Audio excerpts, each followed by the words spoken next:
സർവകക്ഷി പ്രതിനിധി സംഘത്തിന്റെ വിദേശയാത്രയിൽ പങ്കെടുക്കാൻ ശശി തരൂരിന് ഒടുവിൽ AICC അനുമതി നൽകി. അതേസമയം തരൂർ പാർട്ടി അനുമതി തേടിയിട്ടില്ല എന്ന് കോൺഗ്രസ് പറയുന്നു. പാർട്ടി നൽകിയ പേരുകൾ അവഗണിച്ചതിൽ കേന്ദ്രത്തോട് കോൺഗ്രസ് പ്രതിഷേധം അറിയിക്കുകയും ചെയ്തു. കൂടുതൽ വിവരങ്ങളുമായി അനൂപ് ദാസ് ചേരുന്നുണ്ട്. അനൂപ്, ഇപ്പോഴിതാ തരൂരിന് വഴങ്ങുകയാണോ പാർട്ടി? വിദേശ സർവകക്ഷി പ്രതിനിധി സംഘത്തിന്റെ യാത്രയിൽ പങ്കെടുക്കുവാൻ ഇപ്പോൾ തരൂരിന് AICC അനുമതി നൽകിയിരിക്കുകയാണ്. എന്തൊക്കെയാണ് പുതിയ വിവരങ്ങൾ? ജയലക്ഷ്മി, ശശി തരൂരിന് മാത്രമല്ല അനുമതി നൽകിയിട്ടുള്ളത്. കേന്ദ്രം പട്ടികയിൽ ഉൾപ്പെടുത്തിയ 4 പേർക്കും കോൺഗ്രസ് അനുമതി നൽകിയിരിക്കുകയാണ്. അതിൽ മനീഷ് തിവാരി ഉൾപ്പെടെയുള്ളവർ ഉണ്ട്. ഈ കോൺഗ്രസ് ഇക്കാര്യത്തിൽ പറയുന്ന കാര്യം, മെയ് 16-ാം തീയതിയാണ് കേന്ദ്ര സർക്കാരിൽ നിന്ന് ഒരു ഫോൺ കോൾ കോൺഗ്രസിന് ലഭിക്കുന്നത്. അവർ ആവശ്യപ്പെട്ട കാര്യം, ഈ വിദേശത്തേക്ക് പോകുന്ന MP-മാരുടെ പ്രതിനിധി സംഘത്തിലേക്ക് 4 MP-മാരുടെ പേര് നൽകണം എന്ന് കേന്ദ്ര സർക്കാർ ആവശ്യപ്പെട്ടു. അതിന്റെ അടിസ്ഥാനത്തിൽ മെയ് 16-ാം തീയതി ഉച്ചയ്ക്ക് തന്നെ രാഹുൽ ഗാന്ധി, ഈ പാർലമെന്റിലെ ലോക്സഭയിലെ പ്രതിപക്ഷ നേതാവ് എന്നുള്ള നിലയിൽ രാഹുൽ ഗാന്ധി 4 MP-മാരുടെ പേര് നൽകി. എന്നാൽ 17-ാം തീയതി അർദ്ധരാത്രിയാണ് ഈ ആരുടെ പേര് 16-ാം തീയതി അർദ്ധരാത്രിയോടുകൂടിയാണ് ഈ കോൺഗ്രസ് നൽകിയ ആളുകളുടെ പേരിൽ ഒരാളുടെ മാത്രം ഉൾപ്പെടുത്തിക്കൊണ്ട് കേന്ദ്ര സർക്കാർ പട്ടിക പുറത്തുവിട്ടത്.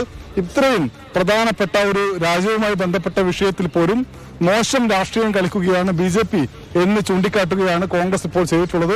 ഇന്നലെ അർദ്ധരാത്രി പുറത്തിറക്കിയ ഒരു വാർത്താക്കുറിപ്പിലാണ് ഇക്കാര്യം അറിയിച്ചത്. എന്നാൽ BJP ഇത്തരം ഒരു മോശം രാഷ്ട്രീയം കാണിച്ചുവെങ്കിലും കോൺഗ്രസ് ഈ 4 പേർക്കും പോകാനുള്ള അനുമതി നൽകുകയാണ്.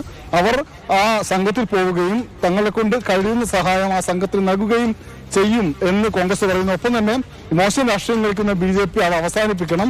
അതിന്റെ കൂടെ ഈ പാർലമെന്റ് സമ്മേളനം, പ്രധാനമന്ത്രി പങ്കെടുത്തുകൊണ്ടുള്ള സർവകക്ഷി യോഗം എന്നീ ആവശ്യങ്ങളിൽ നിന്ന് കോൺഗ്രസ് പിന്നാക്കം പോകില്ല എന്നും പറയുന്നുണ്ട് ഈ വാർത്താക്കുറിപ്പിൽ. അനൂപ്, അതേപോലെ തന്നെ തുടക്കത്തിൽ ഒരു ഭിന്നത പാർട്ടിയിൽ ഉടലെടുക്കുന്നു എന്നൊരു സൂചന നമുക്ക് വളരെ വ്യക്തമായിട്ടുണ്ടായിരുന്നു. തരൂർ പാർട്ടി അനുമതി തേടിയിട്ടില്ല എന്നും കോൺഗ്രസ് പറയുന്നുണ്ട്. പക്ഷേ ഇപ്പോൾ അതിനൊക്കെ ഖണ്ഡിച്ചുകൊണ്ടാണ് AICC ഒരു അനുമതി നൽകിയിരിക്കുന്നത്. അപ്പോൾ വലിയൊരു പ്രശ്നമായേക്കാവുന്ന കാര്യം ഒതുങ്ങി എന്ന് പൂർണ്ണമായും പറയാൻ സാധിക്കുമോ? ഒരുപക്ഷെ പാർട്ടി അനുമതി നൽകാതെ ശശി തരൂരും മനീഷ് തിവാരിയും ഉൾപ്പെടെയുള്ള ആളുകൾ കേന്ദ്ര സംഘത്തിനൊപ്പം വിദേശത്തേക്ക് പോവുകയായിരുന്നുവെങ്കിൽ അത് പാർട്ടി നടപടിയിലേക്ക് ഉൾപ്പെടെ കടക്കുമായിരുന്നു.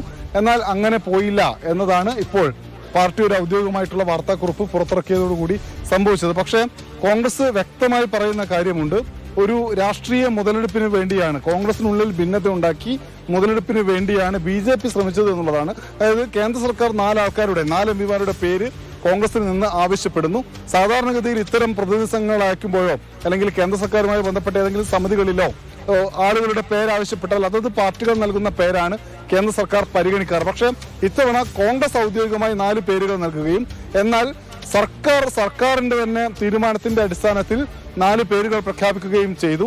അത് കോൺഗ്രസിനോട് ചെയ്യുന്ന, അല്ലെങ്കിൽ മുഖ്യ പ്രതിപക്ഷ പാർട്ടി എന്നുള്ള നിലയിൽ ഞങ്ങളോട് ചെയ്യുന്ന അനീതിയാണ്. ഇത് രാഷ്ട്രീയ മുതലെടുപ്പിന് വേണ്ടിയുള്ള ശ്രമമാണ് നടത്തിയതെന്ന് കോൺഗ്രസ് പറയുമ്പോൾ, ശശി തരൂരും മനീഷ് തിവാരി നേരത്തെ, ഇപ്പോൾ അങ്ങനെ പാർട്ടി ലൈനിന് വിരുദ്ധമായി അധികം സംസാരിക്കാറില്ല, പക്ഷേ ശശി തരൂർ പലവട്ടം BJPക്ക് ഒരുപക്ഷെ ഉപയോഗിക്കാൻ കഴിയുന്ന തരത്തിലുള്ള പ്രസ്താവനകൾ നടത്തിയിട്ടുണ്ട്. അങ്ങനെ ശശി തരൂരിനെ വിദേശത്തേക്ക് അയച്ചു കഴിഞ്ഞാൽ അത് കോൺഗ്രസിൽ ഒരു ഭിന്നത ഉണ്ടാക്കാൻ കഴിയുമെന്ന ധാരണപ്പുറത്തായിരിക്കാം BJP ഇടപെട്ടത് എന്ന് ചൂണ്ടിക്കാട്ടുകയാണ് കോൺഗ്രസ് ചെയ്യുന്നത്. ഈ ശശി തരൂര് പോകാൻ വേണ്ടിയുള്ള അനുമതി തേടിയിട്ടില്ല എന്ന് കോൺഗ്രസ് അറിയിച്ചതല്ല, തരൂരുമായി ബന്ധപ്പെട്ട ആളുകൾ അറിയിച്ചതാണ്.